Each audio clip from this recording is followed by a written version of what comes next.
All right, we're going to get started if everybody's ready. So we keep everybody on schedule today.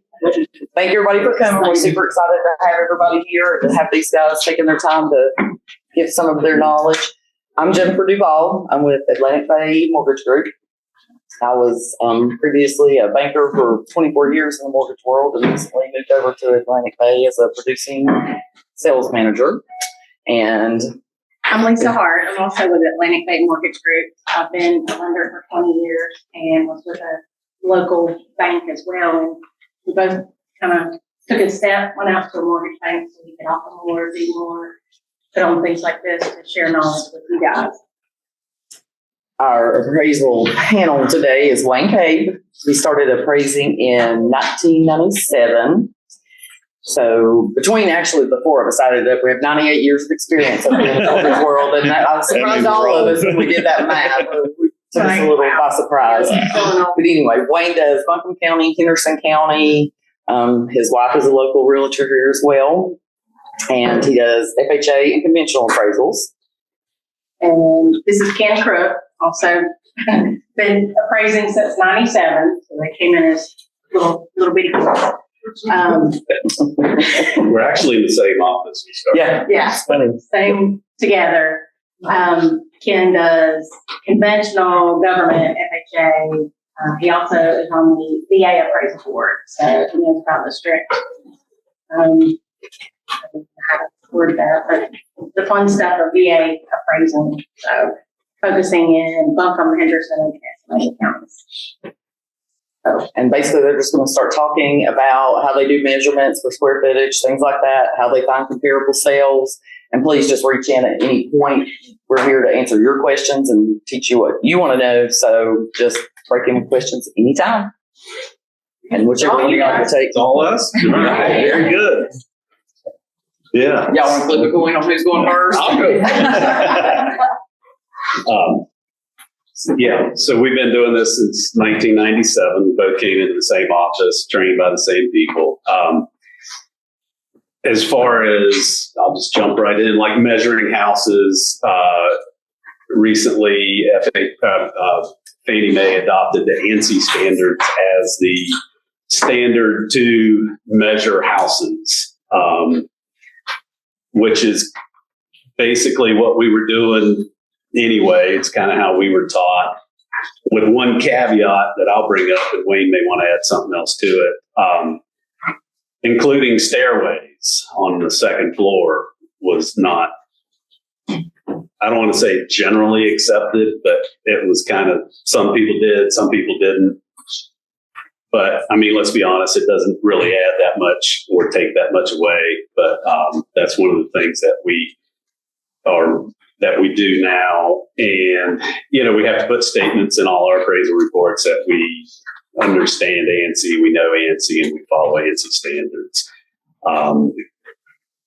And I get a hold of a lot of different appraisals, or a lot of you hire a third party to go out and measure your homes, which I think is a great idea. I know in our MLS, we still report square footage. We don't do ranges and things of that nature. Some MLSs, I think, do ranges, and it's kind of a pain in the ass, quite frankly, when it's a range. You know, everybody wants absolutes. They want pinpoints. So I've seen a lot of the sketches that are provided, and I would say that they're all very, the ones that I have come across are highly accurate. And I will use those as a guide when I go out and do somebody's listing that's under contract. But I always measure myself. But the ones that I've come across for the most part have been very accurate. Actually, I had a question right here in front. Yeah, I just wanted to clarify. So are you saying that that it used to maybe not be that we would include stairways, but now the stairwell, but now you are, because ANSI says to do that? Correct. Yeah. Used to, everybody, some say you did, some say you didn't. Some would include half up, half down. Now it's all included. Good. So it's a standard across the board for Fannie and Freddie. Okay. And another thing in measuring is above grade and below grade. Pretty much it says anything with dirt attached to it is below grade, whether it's a foot of dirt or 10 foot of dirt. It's considered below grade. It's not that it's not finished, it's just considered below grade. And do you, so in my experience, it used to be, and I don't know if it still is, but if it is below grade, then the entire, that entire level is considered below grade. Correct. It is not considered at the same square footage as the main level. And thereby, like, for instance, let's say there's bedrooms, bathrooms, it's considered stubbed for a basement, stubbed for plumbing and all that. It's not really the same. That's the way it was in Georgia. I just didn't know how it was here. I'm not sure if I understood that. Anything below grade, if it's finished. They didn't finish. They didn't count it as finished square footage. They had to look at it more like stubbed for a bathroom, even if there was a bathroom. It got a very different valuation. Here, it depends on the type of finishes. You can have a frame, which is not finished, stubbed up for plumbing. You can have, say, a 1970 ranch. It's got paneling, shag carpet, just real not up-to-date finishes, opposed to, say, $1 million house that has a finished basement, which is equal to the upstairs. It can have the same quality down as it does up. Okay, so it's based on quality, and you do not change the square footage price because it's below grade. Depends on the quality, opposed to. Right, if it's the same quality as the upstairs, it would be equal. In most cases. Okay. Well, we'll get into the comp selection here. It depends on your comps. Yeah. And one thing I think that you may be hitting on here about in the residential world of appraising, we use forms that are generated primarily by Fannie Mae, the appraisal standards, the appraisal qualification standards board. Yeah. They the industry gets together and they tweak these forms every now and then. But the one thing that has remained constant is anything above grade is counted as gross living area, GLA. And then anything that is below grade has to be called basement. And then within the basement, is there any finish? And those two items are separated on the forms. And anything basement-wise is separated from above grade.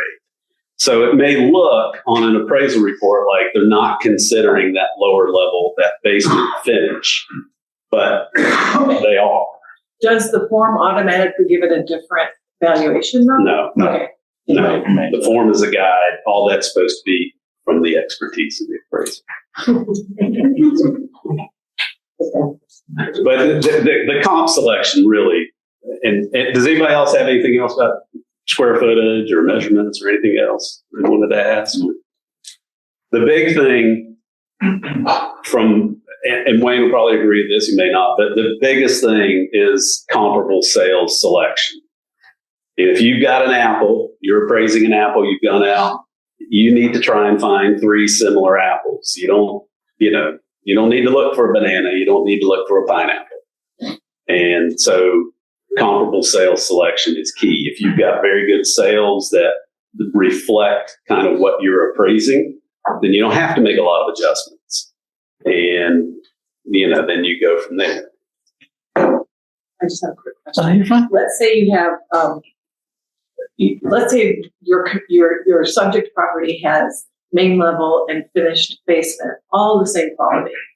All of your comps are main level and upstairs, no finished or no, let's say they're all on crawl space or slab. Would you be able to use those all above grade at the same valuation as your subject property? If that's all you can come up with? Probably not. You would have to search to find something similar. That So would be considered. Go outside of the time or outside of the mile. Exactly. Yeah. So you would have to find something that has the finished. Yeah, because that would have the same market appeal. Or you use 2 additional sales or, instead. So we're required to provide at least 3 comparable sales, preferably within a mile, within 12 months. But if you've got a kind of a hard one to do, then, you're allowed to go outside of those kind of parameters. the appraiser that we learned that taught us, and it's kind of what I still stand by. It's like, you can do anything you want to as long as you explain it. Yeah. And for the most part, underwriters, it's been my experience that everything has to fit inside of boxes. And when something is outside of the box, that's when it brings up red flags and they need explanations or an additional comp or something.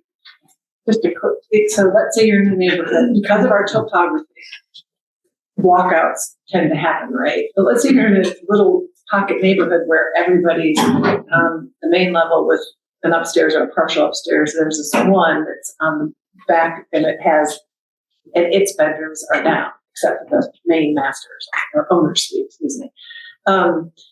Then see, what I'm noticing here is that it seems like you should be, because that's the same valuation neighborhood that's a little pocket neighborhood.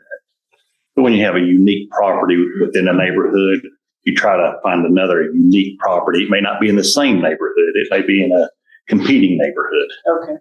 So. Okay. That helps. I have two kind of questions. What's the farthest that you would go out to find a comp? Like, 'cause I was doing a tri level and it was hard to find. Depends on the property. It depends on the property. Yeah. I did one last week that was 16 acres, a barn, a workshop, a house, a pool.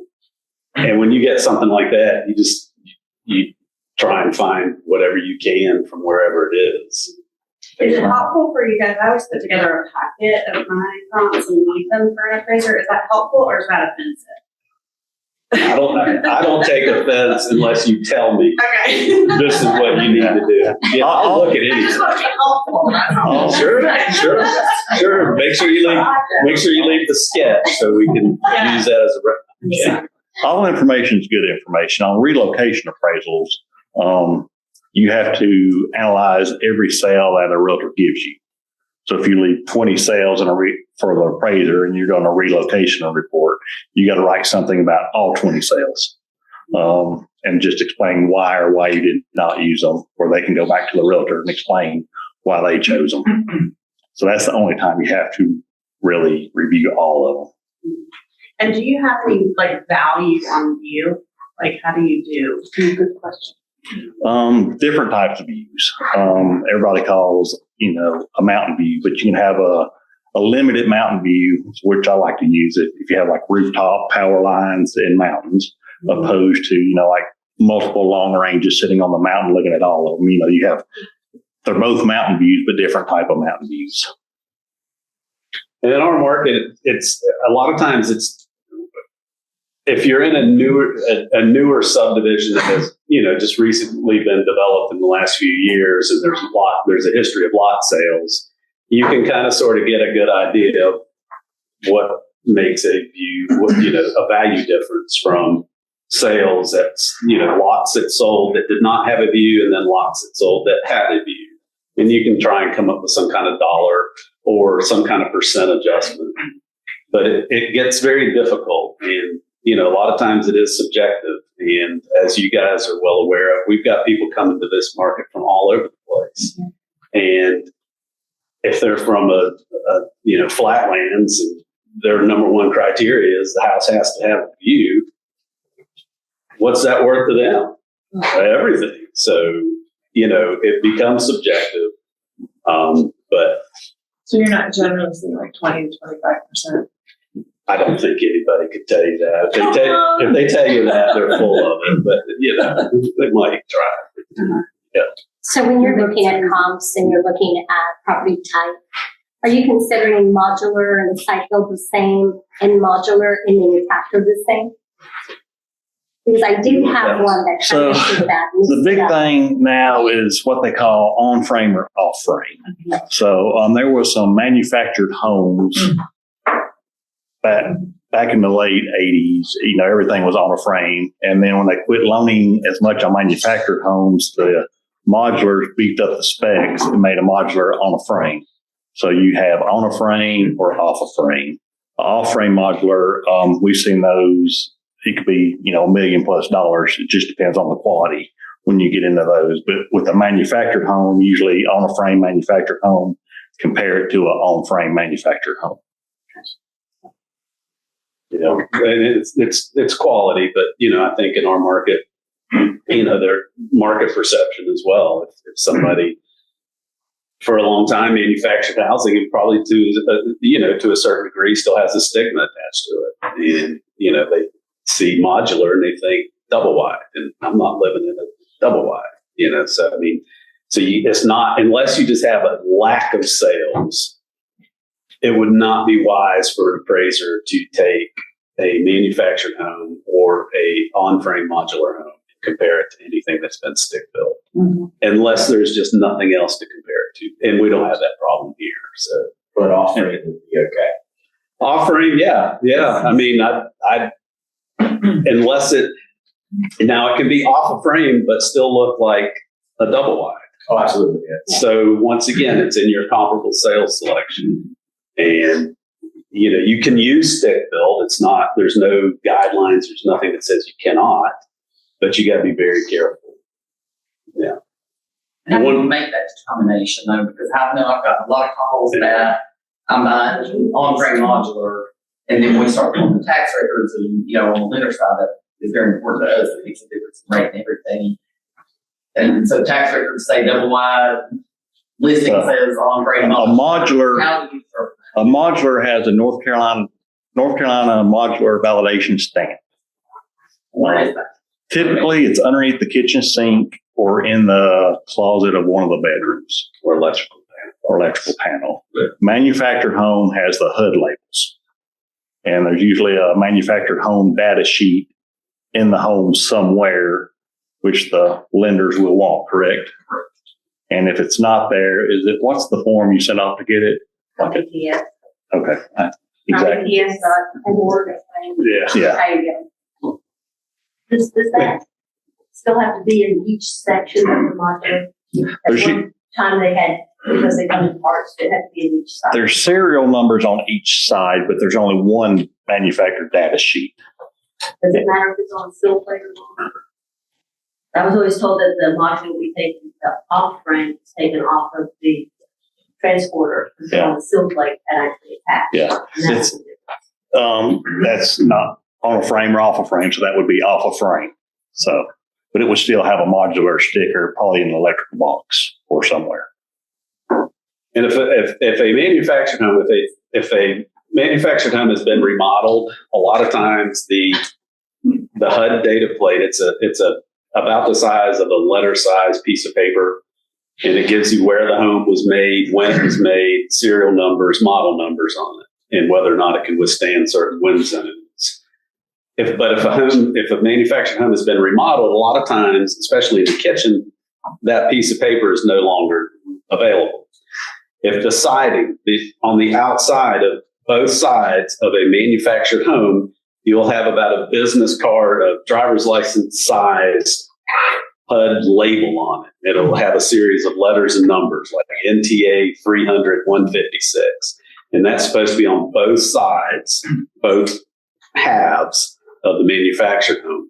But if it has new siding on it, those have been either covered up or taken off or something. So that's when you have to look at the tax card and see how are they classifying it. Well, they don't always get it right either. Sometimes it's an on-frame modular and they're calling it a manufactured home double wide. So it gets kind of tricky sometimes. And then you got to try and maybe in the deed of trust somewhere they've referenced serial numbers, makes, models, and whether or not on a deed of trust it'll have to have a manufactured home rider attached to it. So there are ways to kind of sort of figure it out if it's questionable. And if there's any part of the manufactured home left, so you do a remodel, I've seen it where they take it all the way down to the floor joist and leave the frame and just basically build a new house. But if there's any part left, it's still considered a manufactured home. Yeah. So would that tag need to be updated or renewed if those renovations made? If it's not there, is it ITBS? I think it's RPTS. But ITBS. you have to have something though to You reference. can send off, and they will updated? Or? Yeah, yeah. They just send you a new one, they Okay. email it or mail it, it comes in the sheet, a copy of the sticker. Okay. I always say if you're doing that, do it ahead of time, because if you need it, you find out at the last minute, it's a rush. It has a lot of information required for the appraisal, and we're usually the last ones out. So when it's not there, we just say, hey, it's not there. Then they order it. Could be a week, could be a couple of weeks. So when you said that if any part of it is left, it's still manufactured. Correct. So then those manufacturers that have been added onto, because you see some around here where they've added it, it looks like a site build because everything else is site built except there's still. Yep. It's considered a manufactured with the stick build addition. But it's still listed as a manufactured. What happens if it's been retired? If they retire the bids?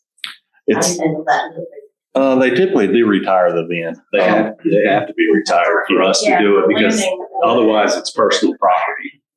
And a lot of them want to make sure that the wheels, the hitches, and all that have been removed. So even if they retired it and they've added on? And it's still. It's still, if there's any part of it left. We have to call it a manufactured home and appraise it accordingly. And it pretty much always shows up correct. And it's happened, does, but somewhere in the history, it's going to be there of the property. So if we get it wrong in the listing, you figure it out to the appraisal, for sure. We like to think we get it right most of the time. Have you had instances where you missed it? Not on manufactured. Right, because you can see the frame.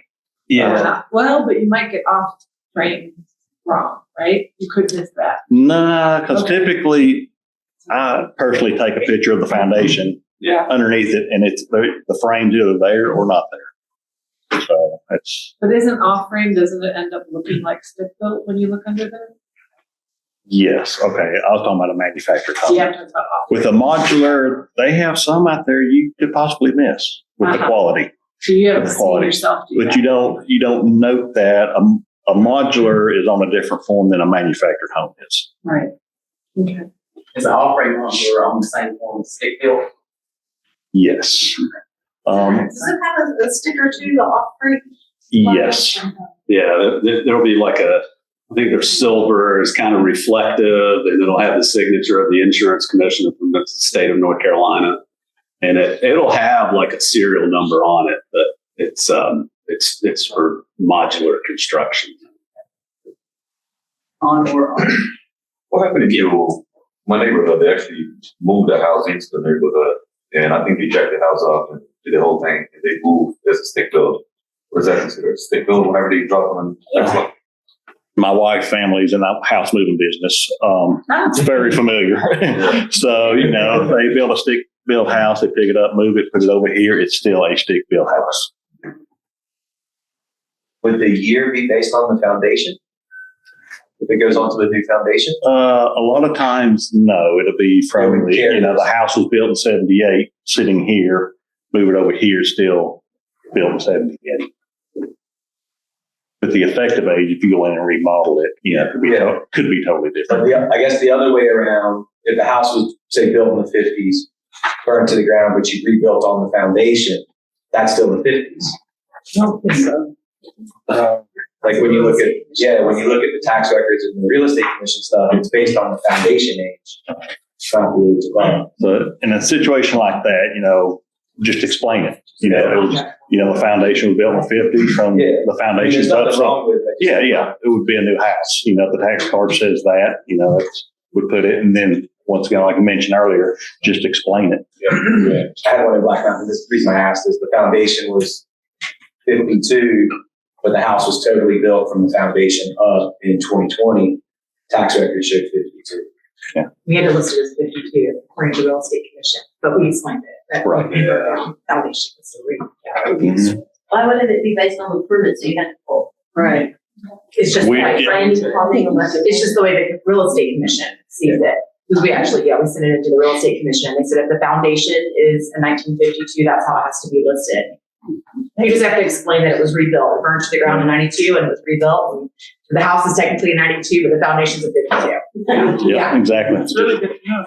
Yeah, like you said, we didn't. It's like getting new hips. Learn something every day. Yeah, that's really good. So it's a complete remodel, so we compare it to new construction for comps, or you have to find, what are you gonna do in that situation? So a complete remodel, everything breaks into those categories. A C1 is recently remodeled and has not previously been occupied. So it's almost like new construction. So yes. Will you talk a little bit about the differences? What we see people ask are condos and townhomes. When a condo looks like a townhome, like why the differences y'all have to do for that? Yeah, well, yeah, condos, you know, from an ownership standpoint, that's where the main difference is. You own the interior and then you're part owner of all the amenities. On a townhome, you actually own the dirt underneath or drip line. And so it's how it was set up in the beginning.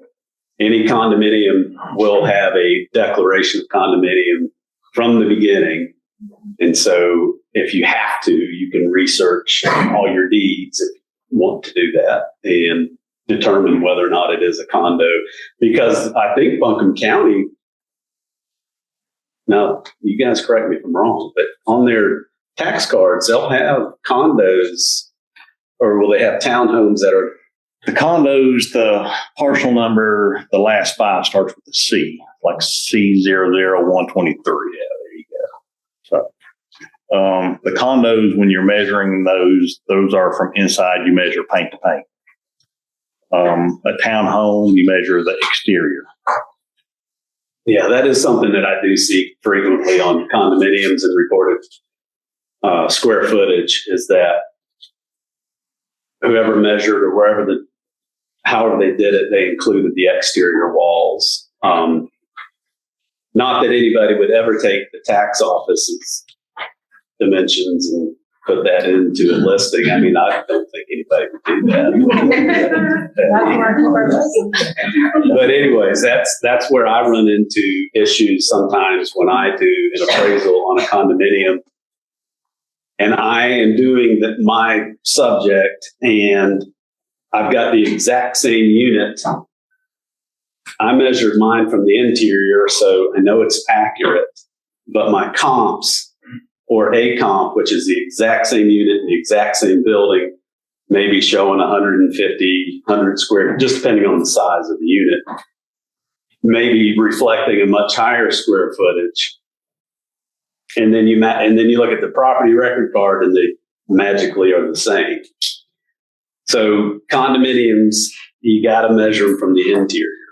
And so on my report, I will use the square footage that I know is accurate, and I will explain that I know it's the same unit and I know mine is accurate. And so, because underwriters, everybody pretty much has access to the same information that I do. And so, I mean, we get called out on it all the time. Public records, this record indicates this, you put this in the appraisal, why?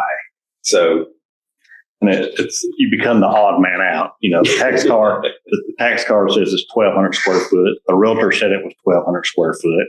We're calling it 1,000 square feet. Well, you know, $200 a foot. Why are we so low? We call the realtor says I use the tax card. Then you just have to put it in the report and explain it that they did not measure it and we're not the odd man out. So you're talking about leaving information for, you know, that's what we're always on the defensive. And we constantly have to defend whatever opinion, whatever position we take. So information is always good, but at the same time, you know, I might look at it, I probably won't. I mean, I'm just, you know. Well, it's kind of, you know, if you leave 10 comps out there, it's like, okay, how were the comps selected? Do they meet they meet all the Fannie Freddie guidelines that we're required to go by. But if we're talking about updates and how much was spent. Oh, yeah. That's all good stuff. That's wonderful. And that's already that's on the listing sheet, or that's what the Or attachments so of the we give listing. you, I get more sometimes. Yeah. Right. Yeah. And that's great. And right, absolutely, 100%. On appraisals, houses are graded. When did they change it? It's probably been a few years ago. But C1 is brand new. C6 is throw a match on it. C stands for condition. and anything past a C4, they won't lend on. Correct. So C1's new. C2 is either been remodeled, update. C3's got, the good. It's still in good shape. C4, you're getting questionable. And then after that, it's just not good. So they won't limit on a C3? Yes. They will. Anything past a C4. Oh, Yeah. okay. So, C1's the best, and then they progressively go worse. and everything's graded on quality as well. It's like a Q1 being the best quality, and through what? I think we have a question. Could you walk us through your process of when you all are selecting comps? Obviously, we have a way that we're trying to do it, but the more we can align it the way you do it, as far as what square footage ranges do you go with? What do you look at first? Structure, then square foot, then age? Is there a system that you generally try to stick with? I mean, it just goes back to, first of all, if you're in a certain neighborhood, that most of the houses are going to be similar, then I automatically start in that neighborhood. What's going on? What's active? What's pending? What has sold? They want us to stay within 12 months. So that's where I start. I start within 12 months. Okay. So if I don't find sales or if I don't find anything, then I start going outside, and it goes back to the trying to find something as similar as what I'm appraising. And, and then you just kind of go from there. You can go 2 or 3 miles away and be in a completely different area, but we do appraisals based on what typical purchasers would look at, maybe. And so you can be in a completely different neighborhood, but it's still similar. It may still be in the same high school district, or we know through experience that the market perceives this neighborhood equal to this neighborhood. You could be in, say, Biltmore Lake. Say, if you got a house in Biltmore Lake, more than likely you're going to find comps within Biltmore Lake. Say you got a 1890 house within a half mile of downtown Weaverville. Well, you're not going to find a whole lot of comps there, but you may find a 1890 within a half mile of downtown Black Mountain, within walking distance to a small town, within walking distance to a small town. So you're kind of comparing apples to apples, but you're a world away. You could be Sunset Mountain opposed to Town Mountain. Very similar, different neighborhoods, but very similar. Well, a lot of that obviously comes with experience. I haven't done it for a while, but especially if you're starting out, for example, and you're still learning which of these neighborhoods are most similar to one another. Are there certain factors that you pay more attention to, or that you have a tighter range for, maybe than other factors? Or when you're looking at square footage, are you doing plus minus 500 roughly when you're starting to get an idea? Or you try to keep it as tight as possible, but once again, it's just knowing the neighborhood.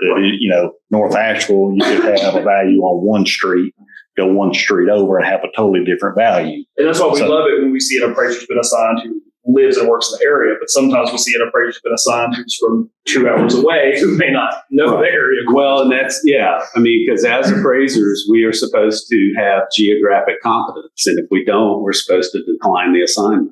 And I don't get it. I don't understand why. I have no desire to go to Burke County, Morganton. No offense to Burke County, Morganton. I don't know a damn thing about it. So, I mean, why do I want to risk my license and livelihood, on writing a potentially misleading report? I don't understand it. Is it usually within a percentage, like you were asking about square footage? Yes. Is there Say a within line? like 10 or? So, well, once again, you try and find the most similar, and sometimes you have to use an orange to compare to your apple. But Fannie Mae, there's really no hard, fast rule about percentages. Fannie Mae, like a little red flag goes up if the gross living area, if the above grade square footage is greater than 15% difference from your subject property. That's kind of like a red flag. But you can explain it away and just say that, it's the most similar, or it's one of the most similar. And I selected it because it was close, or I selected it because it sold within 30 days of when I went out there as opposed to 11 months ago. So, I mean, there's a lot of gray area in appraising, and, once again, within reason, you can do about anything you want to as long as you explain it. So yeah, just while we're on the subject of kind of unique situations, unique property, you mentioned kind of values changing from one street to another. We have Montford Historic District over here, right? People love it. I think it's more of a headache more of the time, but is there anything that changes in that sense as far as these little pockets where I know you can't change the window without doing it from like a 1910s artisanal kind of style, right? Well, like I said, Montford, you use an old historical house within Montford, and if you not right there, you expand the search just a little bit. But Montford's one of those places, typically you could find an old house in Montford, whether one's been remodeled or not. So it kind of calms itself. Right. I got you. Yeah. So if you're trying to do square footage and be as close as you can, 15% is even your kind of period where you say, if it's above 15%, I'm trying to stick within that 15% so that we can kind of think that way too, or not? No. I just gave you that example. It was, it was kind of brought up, what parameters do we use?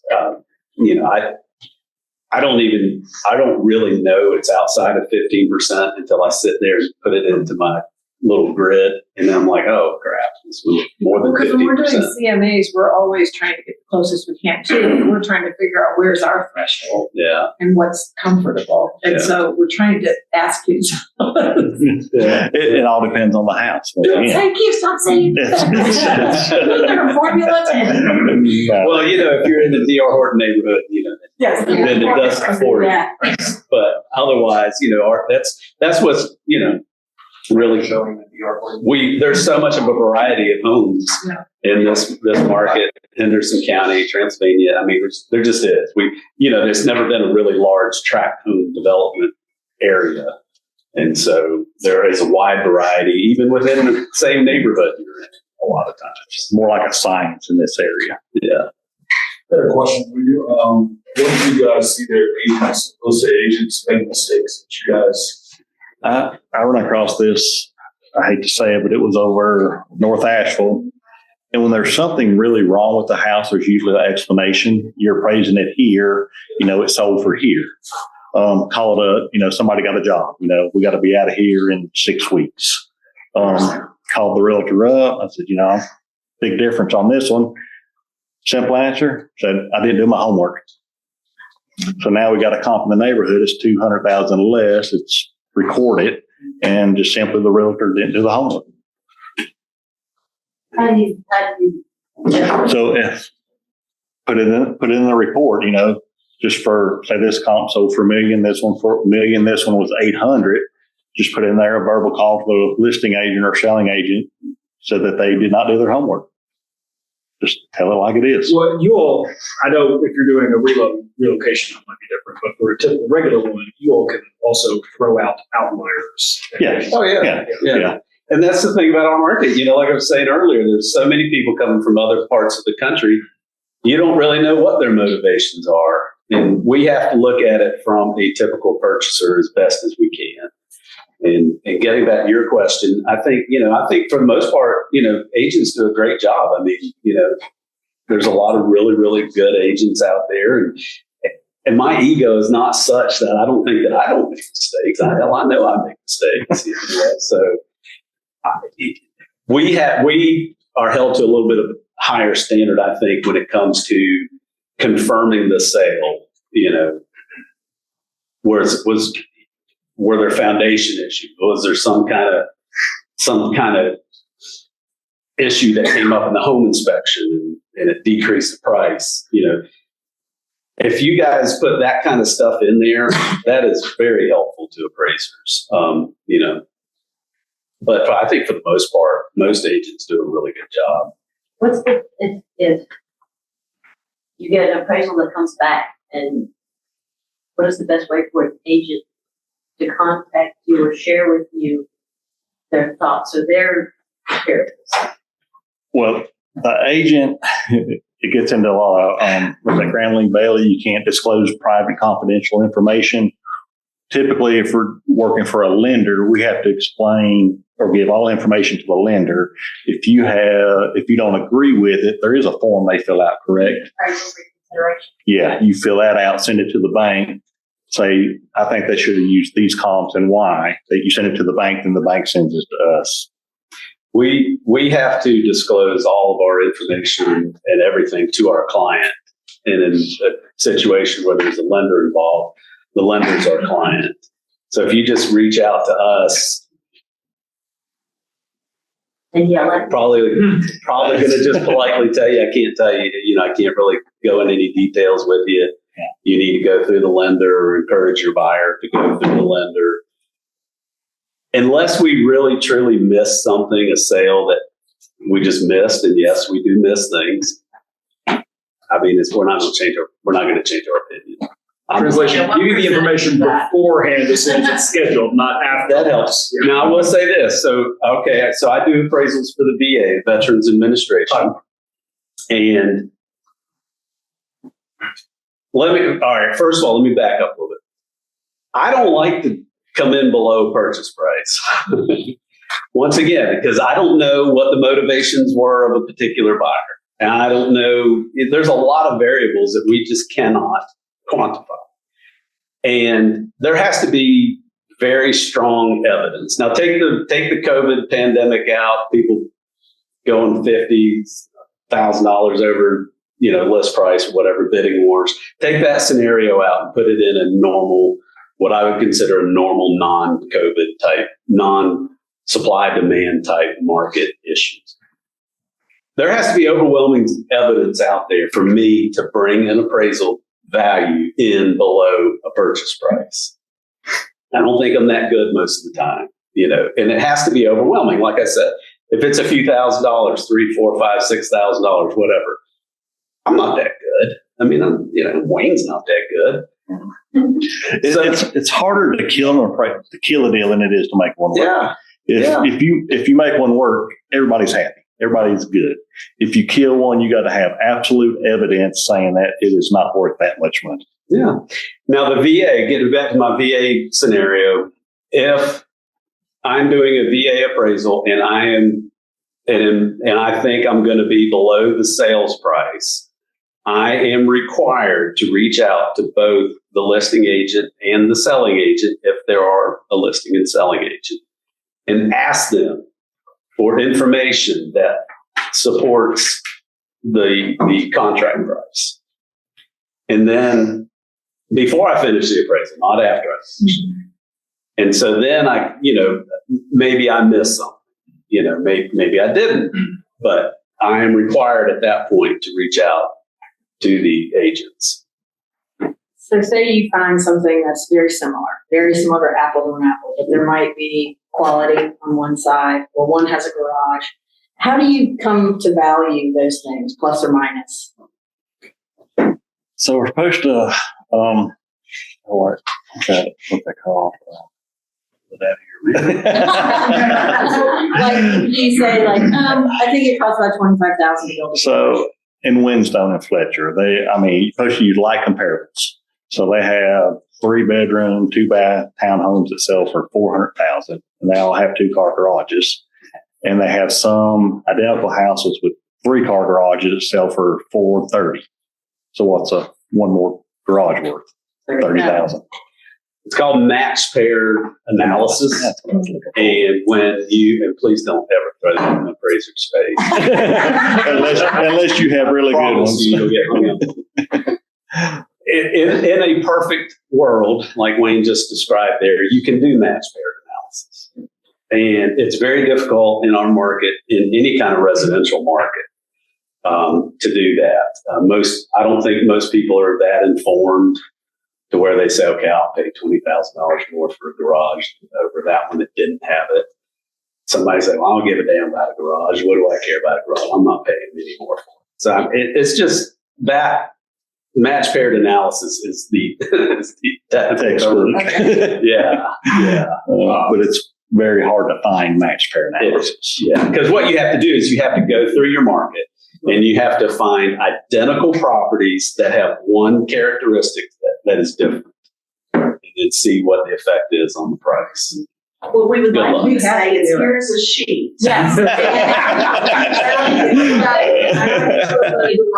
Yeah, that's what. Because we have to say, we have to look at it and say, well, marketability, and we've been in the market long enough. And we kind of have, when we do our CMAs, we make valuation judgments that are not scientific the way y'all do it.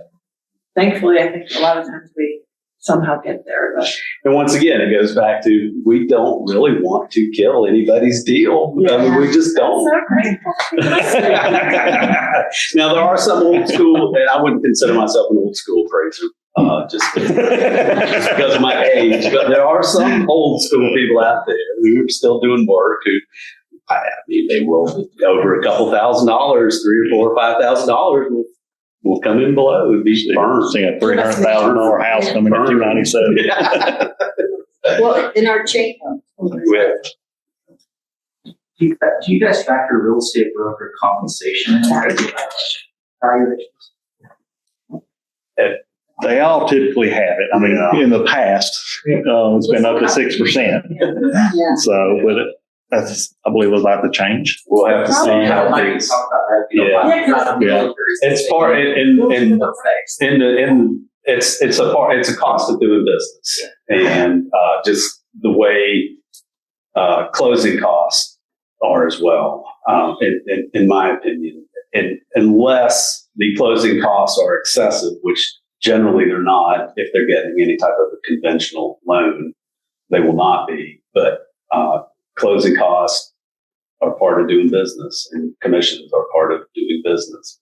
We'll see what happens. I mean, you guys are going to have to figure that out for us. It's been built into the price of the home for decades. Exactly. And now, how do you see it not?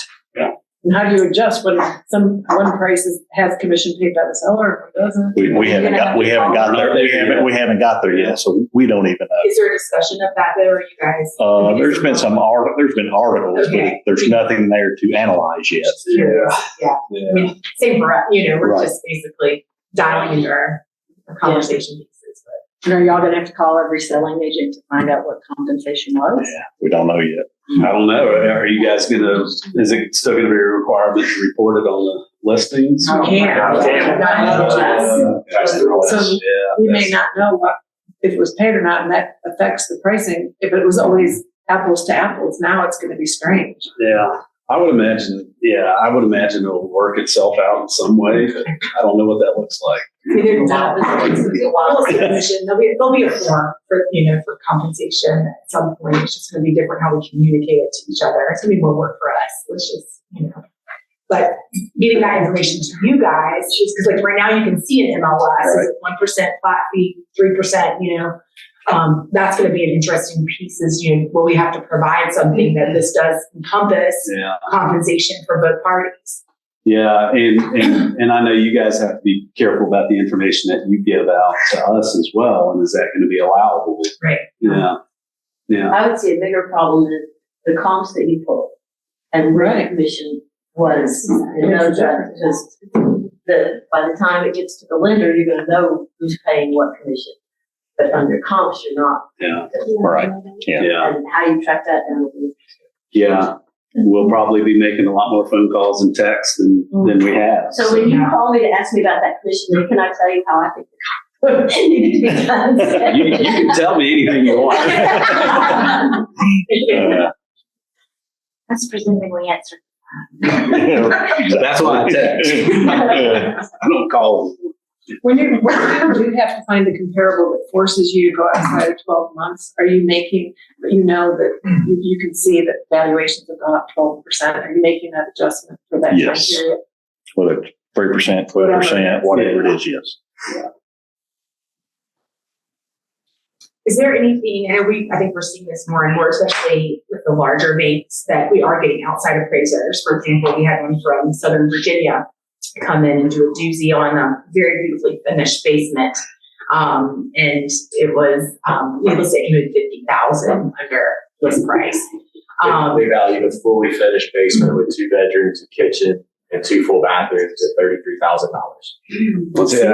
Geographic competence. Yeah, You got to know it. And just so you guys are, so you know, when that scenario happens, it's because the lender in this particular case, I don't know who it is, but I'm just going to give you a scenario. They have probably charged the buyer, the borrower, $700-800 and called it an appraisal fee. Yep. And some appraiser is willing to do it for $350 or $400. The lender keeps the difference and does not disclose that to the borrower. Mm-hmm. So some of these issues with outside appraisers coming from far away, it's a lender issue. It's not. Is there anything that we like? You guys have to feel, it's like, you're doing it, somebody's doing the same, your area much better. You guys are from, you've been here. And so ultimately you know what you're also worth. You're not going to do it for $350. But yeah, is there any? My wife's a real estate agent has run across this. She had a deal. The appraiser came from Tennessee. Yeah. And it's like, I need you to let me in the house. I need some comps. Yeah. And they're like, she just called the lender and said, they're not competent. They don't have the stuff. They can't even get into the house. Okay. They don't have access to the MLS system. And did the lenders send it back through the pipeline? They ordered a I mean, local appraiser. that lenders have blacklisted because of this. They've come in and they've discovered that from Georgia or Virginia, and it's they clearly are not competent. Yeah, and if they don't have access. We do it different. 100%. Like I said, I would have Virginia or Georgia for that reason. Yeah. A lot of times it's that middle management company, right? What's the acronym for it? AMC. Appraisal management. And they keep so much of the difference in the money as well. Correct. Well, sometimes the lender owns the AMC. Right. But then also what I've been hearing a lot from appraisers recently is what is the title for the folks they send out who have maybe agents or may have no training whatsoever. They just send them out to take pictures. They don't have an appraiser's license. BPO. No, it was something else that's gaining a lot of traction because I know a lot of appraisers who are telling real estate agents, please help us out by saying, what is your license number as an appraiser, as opposed to someone who's just going out and taking pictures, sending that in to, and for an appraiser basically do a desktop after the fact, but didn't actually step foot on the property. Yeah, essentially they're using like the tax records and comparables off of the computer, but they're just sending a person to take pictures, not looking at the inside. Yeah, just to make sure Make sure it exists. It's like a drive-by where they know it's going to be easy. They're confident. Yeah. I've only had that happen when there was a very small loan. Like if the house is 500,000, they're going to borrow 75 or They 100. might do a drive-by. So they do a drive-by. Yeah. Different lenders have different requirements. Well, we can't tell the lender that we'd rather have someone else. Well, you can ask, say if the appraiser's coming in from out of, ask them, do they have access to the MLS? If they don't have that information, can they do an appraisal here? But that has to come from the buyer side. Correct, because that's who's ordering it. Correct. The listing. It's just hard. Maybe a question everyone else knows the answer to, but are appraisals licensed per state like realtors are? Yes. So someone coming from Virginia would need to be licensed in North Carolina to do an appraisal in North Carolina, right? Correct. Most states that are contiguous have reciprocity. Yeah. But still, you have to disclose whether or not you have the geographic competence to do it. So I mean, How far can an appraiser go in structural issues? Like the deck fell off. I had that happen. And so we had to, and contractor looked at it, it wasn't solved, but we had to brace it before they could get loan. That was conventional? Yes. Wow. That's what I'm saying. I know you said something about foundations. I know. It's kind of a judgment call. If you go out and it feels soft, you may want to note it. But that's just a judgment call. Okay, just throw in your ass. Whatever you say. So, whatever you guys see, if you see soft, it wasn't soft. Like you just said, whatever you guys do, just know that everything just cover you. Mhm. We had the same thing for the foundation, a little bit of crack. Structural engineering said it was totally fine. right. And that will, closing too. We had the structural engineering and everything on But that. the appraiser brought it up? Yeah. Wow. And it was just, it didn't look, there was no crack. It was just like excess of, it didn't, cosmetically, it did not look good. With the non-closing too, we had a structural engineering to look at it, be like, hey, this is totally fine. And they're like, okay. Can I speak to that a little bit? Our eyes and ears are these guys. Mm-hmm. So we tasked them with telling us about the property. And I'll let you talk about the different, whether you're doing conventional, government, VA, whatever.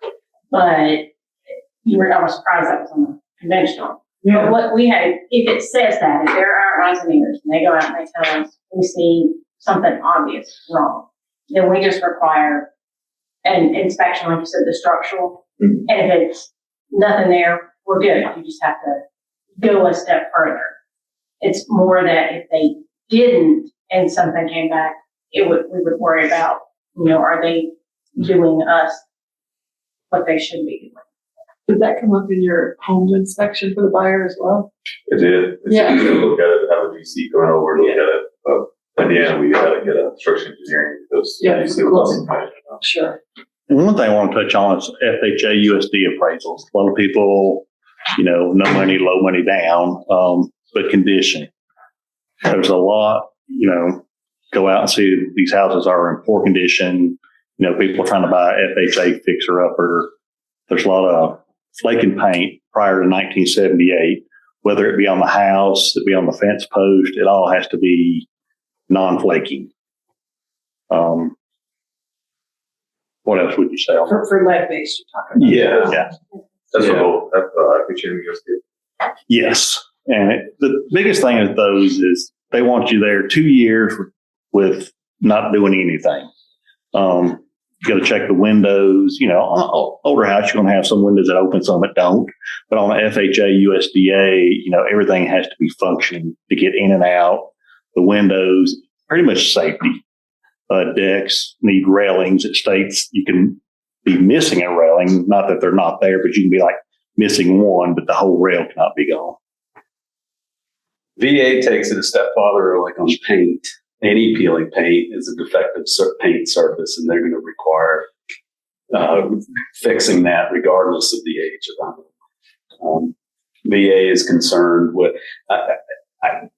they're not, the VA is not terrible to work with. So if you have potential buyers who are going to want to use their VA, benefits to buy a home through the VA, don't freak out.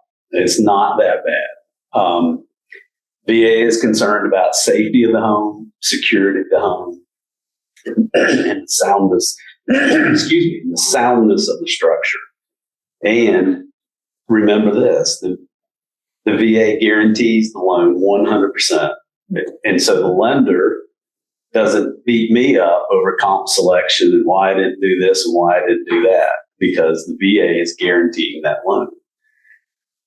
They are a little bit more picky about some things, missing handrails if there's 3 steps or more, drop-offs from a deck if it's 36 inches or greater, decks with railings that somebody could fall through because there's no lattice or another rail or what have you. But they will loan on damn near anything. So just keep that in mind. Related to that, but possibly something you would have to answer. A lot of those cases, though, the seller has no funds to make any of those repairs. How often can we potentially be able to get something held in escrow to be paid after closing for some of those EA required repairs? We may have to do some renovation. So it doesn't necessarily kill it. Right. Well, because I've known a buyer who's gone and done the repairs themselves to get the deal to go through, and the deal fell apart anyway. So they repaired somebody else's house and for lost the money. And the seller had no money for it either. Especially the feeling pain. Right. And Atlantic Babies do have a specific list. If you want it, it's called, it tells you what we will and we will do custom pullbacks, but it just depends on what. Okay, so there is a list. That'd be great. Yeah, that's helpful. What, while we're talking about that, so I don't forget, if you didn't sign in, so you don't have a $25 no ship thing. They didn't tell me that. I'm just telling you. Good idea. Can you talk about heat sources and what you consider acceptable heat sources to consider user? Well, ANSI actually got that, came out with that. What is it? 16, maintain a temperature for how long? It used to be every room, but as technology has changed, you have mini splits. You know, you can have a mini split, heat a whole house, but it's not in every room. Different lender requirements. Some will take a wood stove fireplace, some will not. But goes back to heated, directly accessible, and a ceiling height of 7 feet. But the heat source, you know, a lot of lenders require, say, if you have a gas wall heater, for it to be thermostatically controlled. And permanently affixed as well. So when you have a mini split system that might only have one unit set up, say the kitchen, dining, living area, open space, but nothing in the bedrooms, how would do you count the bedrooms as heated? Because when you shut the door, it wouldn't be. Typically what I do is I will take a picture of a model number or whatever on the mini split, Google it, see if it's, you got a 1,500 square foot house and it says it only heat 900 square feet. Yeah. Then I just note it has a mini split and this is what it is. And that's where, yeah. And we say, you know, we make a lot of assumptions when we do appraisals, and we can state on there, you know, it appears like we're working under an extraordinary assumption that the heat source is adequate for the size house. And has that changed with the mini splits being used more in houses per se? Where, you know, I feel like when I first started in real estate 8-9 years ago, it was if it didn't have a return or an airflow, you couldn't count it as heated finished. Yeah, and we can make an assumption, and if the lender wants to have a professional go out, they can send a HVAC person out to check it. Okay. And if it's found that it's not, it will affect the value. How much does it affect it? Whatever the cost to cure is. So not necessarily just the door shutting off. Doesn't necessarily cut that square footage out. As far as, I know we've run into this ourselves, but the seller has had their lot surveyed essentially and has decided to possibly subdivide. And the buyer comes in and says, I actually want to buy the whole purchase of the possible subdivided lot, the original plat essentially. And then the appraisal has come in significantly. The highest and best use is to subdivide because they saw the stakes in the yard. So basically it then becomes the client has to pay cash for the lot because there's no lending and the house has come in below appraisal. So I guess the question is it best just to pull up the stakes before the appraisal gets there? Because it was specific scenario was it was a double lot downtown off Livingston Street. The house, when it appraised with the full lot, it was 287. Let's just put that number on it. But if you separated the house from the extra buildable lot, it was 255 and then 100 and something for this lot. I'm like, well, why can't you just put those back together? Because they weren't separated on tax records. They were all still one piece. It was just we think that it was the stakes in the ground that kind of tripped the appraiser's head. Well, wait a minute. This isn't the way this is supposed to be going. And he wrote a highest and best use for this is 2 parts. So my client had to buy a $100,000 lot to close this house. Really? Oh yeah. And it's happening. I mean, they could have closed the house. Definitely remove What's that? Definitely remove. Right. Okay. If you guys are, like I said, if that is something that we're not stepping outside the balance because it's actually happened 3 times in our firm. That this, and it's been several years, and ironically, 2 or 3 the same appraiser.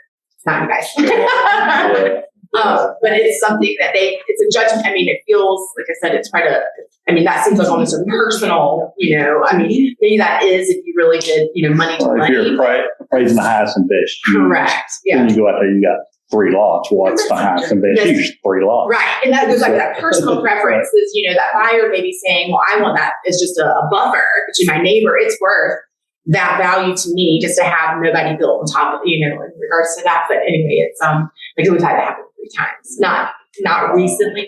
This was about 2.5 years ago. But it literally, like I said, it halted everything and we had to get real creative. That does seem subjective on the appraiser's Oh, it's 100% versus buyer's subjective. part. And like I said, ironically, when you trace it back, 2 out of the 3 times it was the same appraiser. Well, if you know it's a subdividable lot, Yeah. I mean, that's why. then that opens up a whole new appraisal assignment because we have to value a piece of property based on its highest and best use. What brings the most value to it? And so if you've got a situation here, he's not wrong. Right. Yeah, no, he's not. Definitely not wrong. Yeah. And I just didn't know Or it was she- unethical to go and grab, because like I said, we've run into this a couple times now. It's like, No, it's not. yeah, I mean, that was the seller. Like, the buyer didn't want, that just happened to be like, hey, this is an option. They were exploring all the options for putting on the market. And they decided to put it on a couple different ways on the market and pretty much the same price. That It's was there. some of the parts don't always equal the whole. That's, yeah. Well, even if the stakes, See, that's just what it's taking. That's all. We've invested just for the sake. but Yeah. even if the stakes weren't there, the appraiser still has access to the listing comments, right? No, no, The only listing that was up there was the house. Okay. And the seller had just kind of thought about potentially cutting off this 1/10 of an acre to build. It wasn't feasible. So they had somebody come out and measure, but it wasn't recorded anywhere.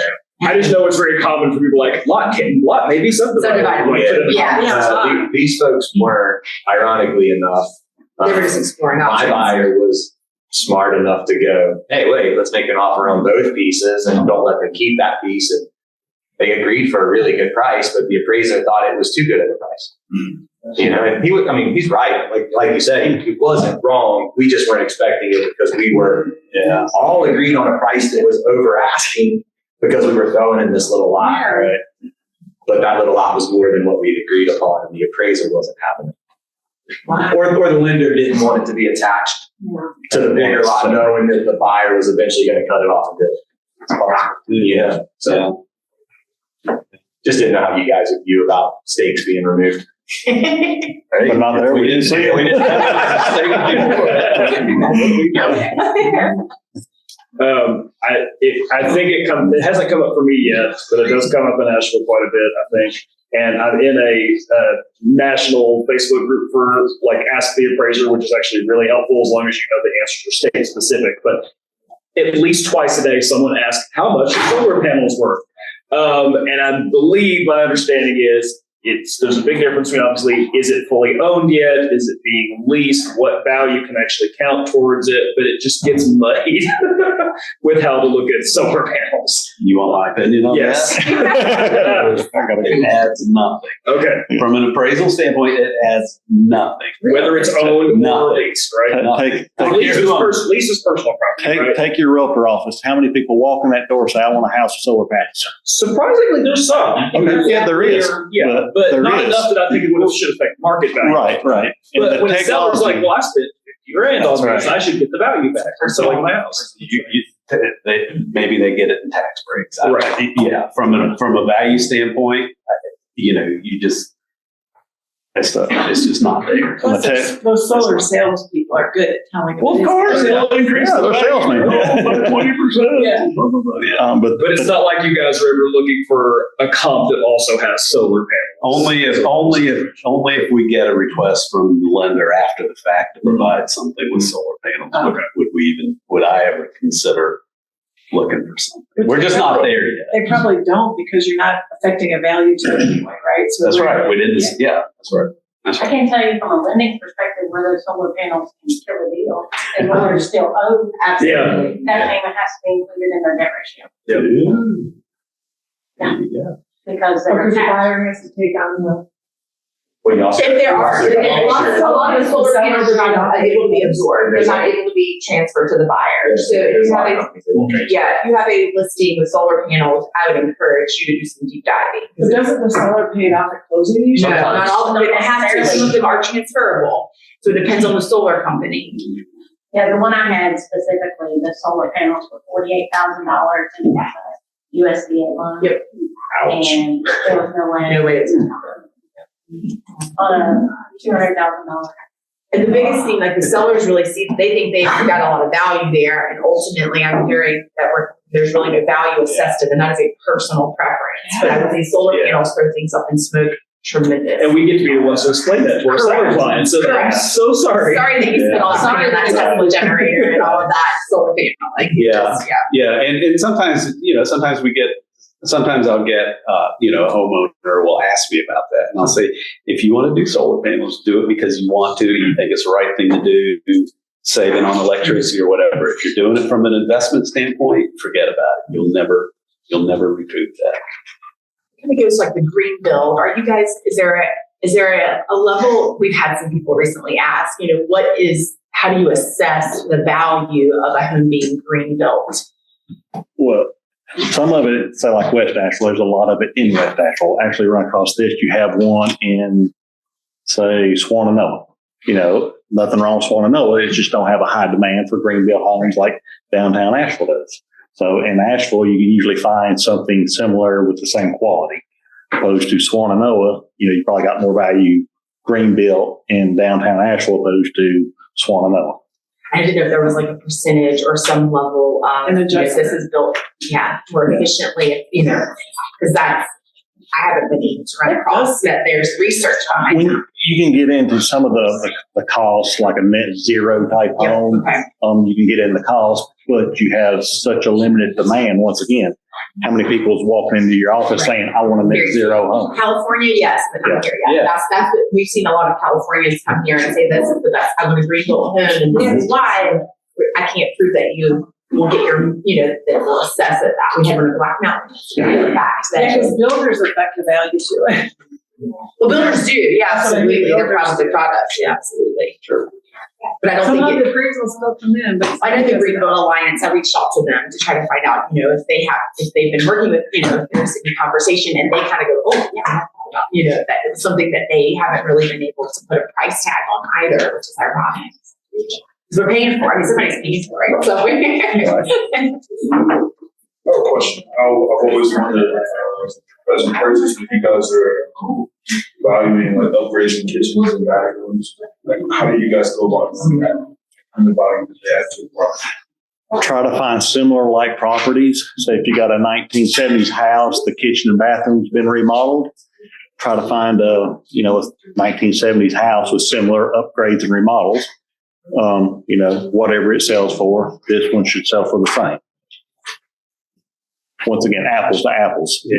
Wouldn't compare it to a brand new house, but would not compare it to an old house that had not had any updates. If you notice it has like designer finishes or fixtures, do you write those down and kind of compare that to something that has like a mower faucet head or a faucet head? Does it get down to that kind of? Yeah, not that intense. Say like, once again, I hate to use a Biltmore Park, Biltmore Lake. You're probably going to have some stones, some hardy plank siding, some granite countertops. They all have something similar of that nature. We just got a builder in our office that works with one of our agents. He's really like, he wants them to list the details of the fixtures, like it's going to make a difference on why he's pricing something some way. And just didn't know how you guys looked at it. I don't think the market's that anymore. No, that's what we're trying to do. And once again, we're valuing things based on with the high end market's going to have. You take 4 new houses in the Ramble, they're all going to have the high end fixtures. Well, to their point, are we basically mostly using the comps to determine the price, or is there like a manual to reference? It's just the comparable service. I do have a question. I've been selling for 22 years, and I have always, if I find a house that is so similar, but there's one extra bedroom. or there's a difference in bathrooms, or bathrooms updated or not. I make adjustments for value based on kind of market knowledge. And I realize it isn't what you all do. I end up being okay by doing it that way, but it's hard for us. Maybe it shouldn't be, but does anybody else agree that we end up making value adjustments for a bathroom that's Matt Daddy versus not? And, We make judgment calls. We make judgment calls all the time that are way beyond what you all do. And we always come in here and you see, we're like this to you. We're like, please, are we okay to do this? Or is this, what value would you say about this? Because we're doing it, it's market knowledge, and it's very much an art, not a science. You do a science. The two sometimes meet, but we wish that, because I don't know about y'all, but I do that all the time. Well, I think that's what we explained to the class. Like, we're giving you an estimated market sales value. This is not an appraisal. Exactly. An appraiser may find it to be very different. Exactly. And I wish we could give ranges. I know. I wish you could because pinpoints. Like I said earlier, I'm not that good. I don't. Buyers and sellers set the market. Appraisers just come behind there and say, "Yay, it's good," and "Nay, it's not," and here's why it's not. And it gets back to, I don't like telling the buyer and the seller and the agent they're wrong unless I can definitively show that. Because the problem is when you see my CMA, you would say, that's why I don't give the actual CMA to y'all. I give you the comps and then information. Because if you saw my CMA, you'd say, why did you give that bathroom $10,000? Or why did you, the number may end up being exactly where you get to. Right. But I got there a different way because I'm using a different bit of knowledge that may or may not be perfect. And there's not a whole lot of science in what we're doing either. There isn't. What do you I got? always tell people I think you're saying. Well, you can if you want to. They do it by form. I'm doing it by. It's the swag. We are actually asked to be read in several forms that we, the CMAs, even those adjustments on the tax record, they're the value map, I think they call it, and there's a place for you to make adjustments on that to change the value, to add the square footage or the square footage is wrong or not. Which is not really fair for you guys because then you're becoming the appraiser. I'm making it up, maybe do it all based on 20 years of experience. Right. But I'm still, the market has changed so much in the last 2 years. Yeah. I don't know. Well, if you my brain is still 5 years ago.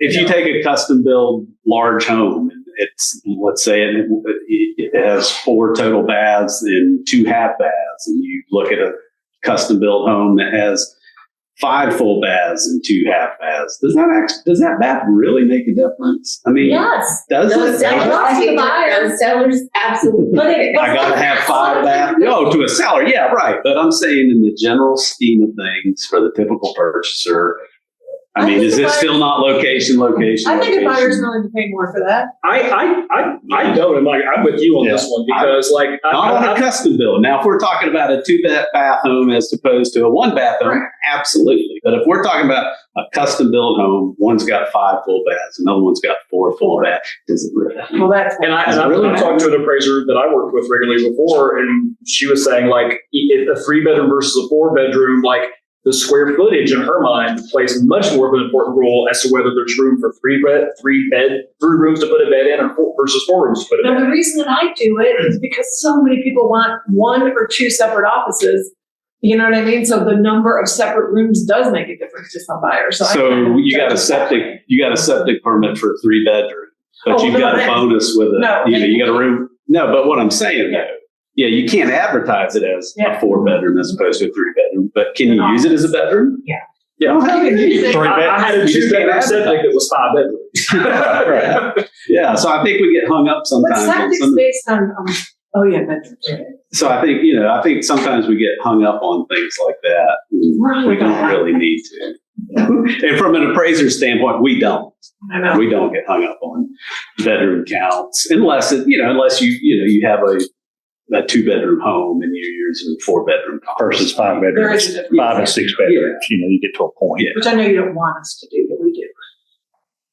can do whatever you want. So when you're figuring square footage, price per square foot, in my mind, a kitchen is a kitchen and a bathroom is a bathroom. So if you have 1,000 square foot house and you have a kitchen and 2 bathrooms, or if you have a 3,000 square foot house, that's gonna dilute the price per square foot in a bigger house because your costs are in your kitchens and bathrooms. The rest of those are drywall and floor. How do you balance that? Apples to apples. Yeah, they wouldn't be comparing the two. Yeah. Not gonna use it. But you Yeah. got, for my seller, they're like, well, my house is, they got $300 a square foot. I have this many more square feet, so I should be getting $600,000 more for my house than they got for theirs. You're just wrong. I actually explain them apples to apples. I tell my clients around here that price per square foot basically means nothing in this area. Unless you're building. Like, would you say that's a completely wrong or somewhat accurate statement? Well, you're working under the assumption that the square footage that is used to come up with a price per square foot is accurate. So, there's a big gray area right there. And it would have to be fully apples to apples in that case too. And the price per square foot on a comparable sale on anything that is listed also has land with it. So are you backing out the land value to come out with your price per square foot? No. Well, it depends on what's hot too, because like houses that are in the $500,000 price range that are smaller are much more sought after than houses that are massive that are, $2 million. Yeah. I don't know. It just doesn't seem like there's I've never been able to find in Buncombe County at least a rhyme or reason to a price per square foot except for building. Right, because you could have a little house for 500 per square foot, and then the bigger you get, that price per square foot's less. It's economies of scale. Yeah, buying apples at the store. You buy one, it's $1. Buy a bag, it's $3. Right. That is a way to do it. When you talk to people who we know and but Mr. Smith down the road, the only thing he can calculate data-wise is square footage. Yeah. And he's looking at then you have that. I'll go back to a real estate update class I took years ago, and you guys, I can't remember her name, but she's from Boone, and she said that. And the lady that she worked said, or there was an agent up that way said, honey, if the furniture fits, what difference does it make? So that's kind of, it's been like you said, it's one of those things that people can wrap their brains around, price per square foot. Yeah. But that's just a piece of the equation. Yeah. That's where your art form comes in. If you're given the gift of gab, lay it on. I don't think it would be a bad place to kind of help start your search or whatever. Yeah. But you've got to take those apples at $250 a square foot. Does it make sense to discount at $250 a square foot? Quality, condition, and all that kind of takes an effect of which way you go on the number. Yeah. And if you're looking at similar properties, you got to be allowed to spread. I mean, you have to have an allowable range. And we've been beating this dead horse up here the whole time, but it really comes down to selection and truly trying to find something that's similar to what you got. And that's as best as you can do. I mean, it really is. It helps y'all to know if it was multiple bids, right? Absolutely. Yes. And right now on market, everything, if it's over the list price, then typically, that's what's going on.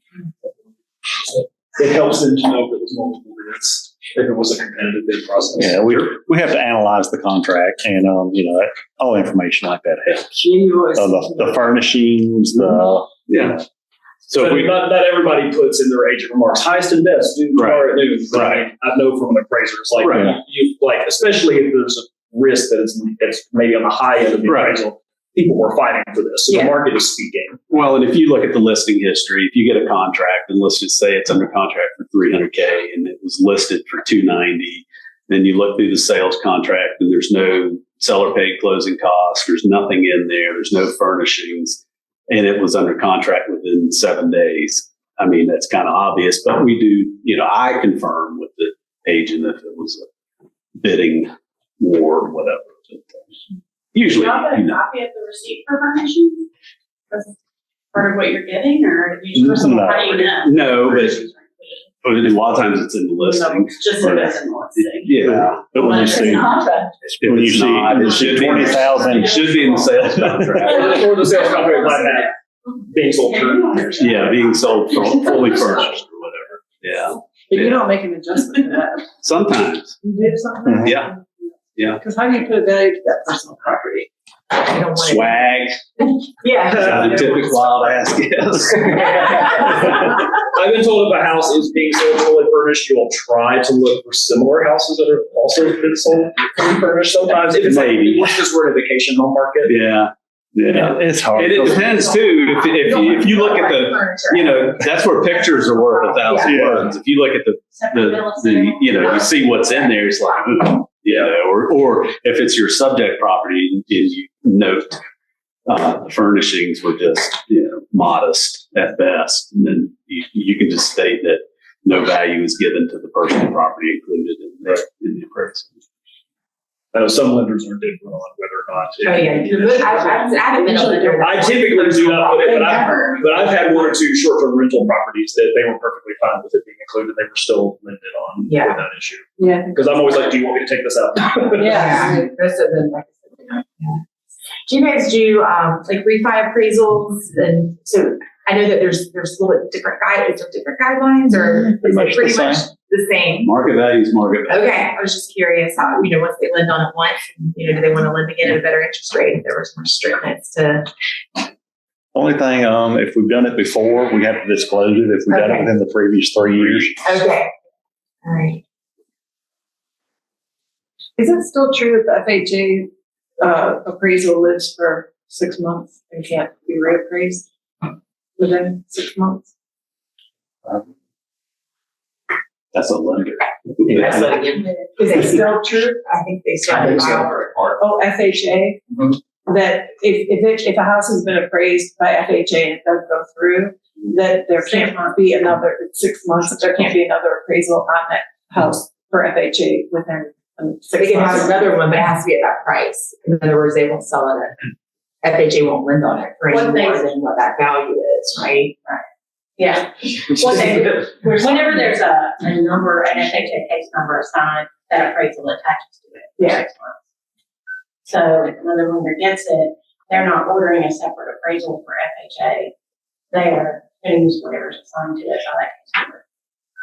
Typically, the sellers. So it doesn't, it used to have problems with that. Okay, good. FHA has flip rules too, don't they? Don't write a contract. If you got a house if you had a deed dated, let's say January 1st, and somebody's just fixing it up and they're gonna flip it, FHA's the only one that has a 90-day rule. Don't write that contract until they 90 days. You have to overcome 90 days. And also, FHA allows 3.5% down. If somebody's renting the house and they want to buy it, if they haven't rented it 6 months, they have to put, I think it's 15% down. You can't do it for 3.5%. It's all lending. If I'm renting a house and I want to buy it, it's an FHA line. Okay. And I want to put 3.5% down, I have to rent it for 6 months. And I have to Pay through the actual rent. That seems totally random. It doesn't. It does. You say, no, I wonder what the reason is. a long time ago, I just, what? What's the rationale? FHA has some It's rules on just that particular program. It's because the government doesn't really know what's going on. The rules don't make sense. All right, well, any other questions for these guys? We don't want to keep anybody over, but we don't want to rush anybody either. We've got them. Thank you. Thank you.